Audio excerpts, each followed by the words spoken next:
All right, so I'm making another video here about the XL3.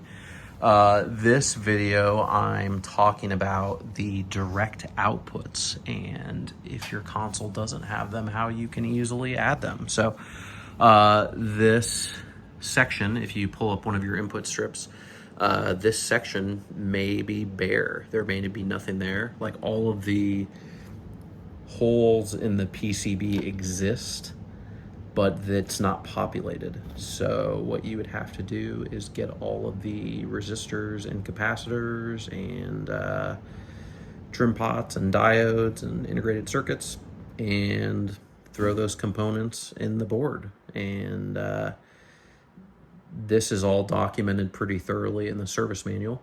The great thing is, though, that once you're done with that, the outputs, the wires from that come to this board here.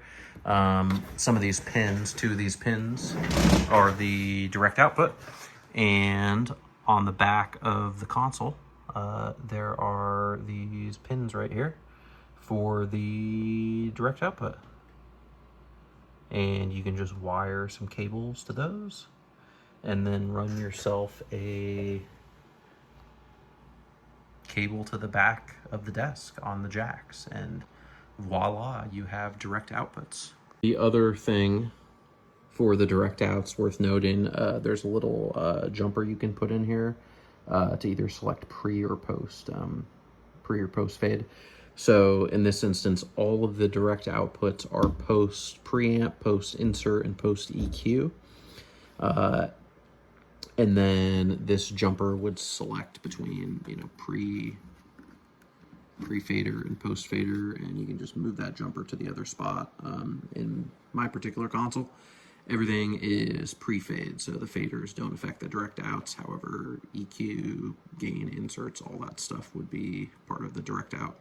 And then on the stereo input module, the direct outs are in two places. So there is, this is the stereo module here. It's kind of a double stacked module. So there is all the components for the B side, and then underneath is all the components for the A side. So you kind of have to unscrew these screws here and pop out the board to work on the stuff underneath. So it makes it a little more complicated. And then there is a selection, basically a set of jumpers here, so you can select pre-insert, post-insert. So that would be just from the preamp, and then pre-VCA or pre-fader, post-fader.